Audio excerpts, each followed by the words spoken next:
Chinese President Xi Jinping will finish up his first trip to Europe. It's been 5 years. He'll finish it up today, aimed at boosting ties with the EU. Eunice Yoon joins us now with more. Hey, Eunice.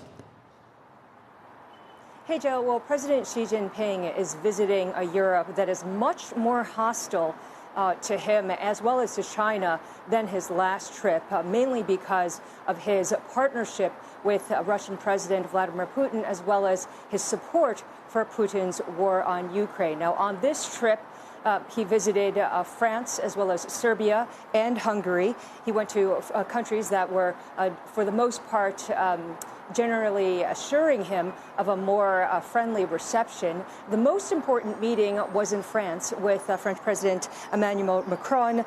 The two had a friendly exchange, and with President Xi asking Macron to help China avoid a new Cold War. Now, Xi then went on to Serbia and Hungary, which are two countries that are more positively inclined towards China compared to the rest of Europe. While he was in Serbia, President Xi highlighted the 25th anniversary of the bombing, the U.S. bombing of the Chinese embassy in Belgrade, saying that China would never forget. Now, for investors, a key takeaway is that the Chinese president didn't offer any real change in policy in order to try to repair relations. For example, while he was in Paris, he met with the European Commission chief who was complaining about China's overcapacity. He said that there is no such thing as China's overcapacity. And then on Russia, well, President Xi is going to be welcoming President Putin here in Beijing next week.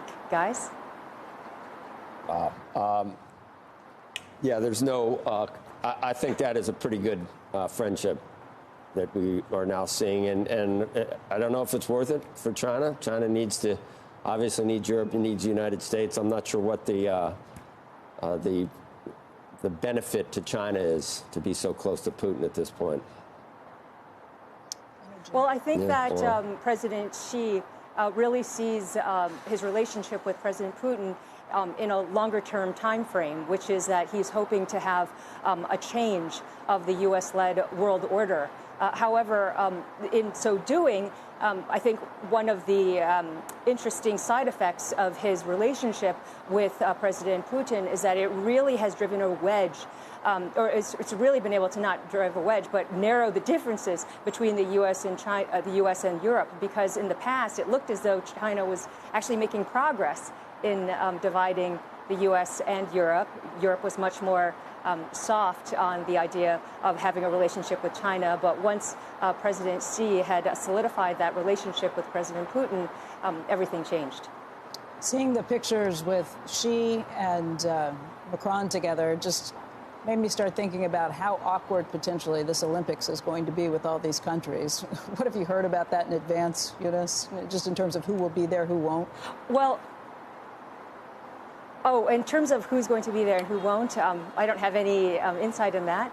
But at the same time, both Macron, you could tell that Macron was trying to really cozy up to President Xi in some respects, in saying that they both had agreed that they wanted to have the Olympic Games become a bit of a truce on all war. So, the relationship between President Xi and President Macron is really one that's very interesting, because just a year ago, Macron was here and sparked a lot of outrage when he had made some comments about Taiwan that the other European leaders didn't really like. So I think that President Xi views President Macron as maybe one who's friendlier among the European leaders compared to everybody else.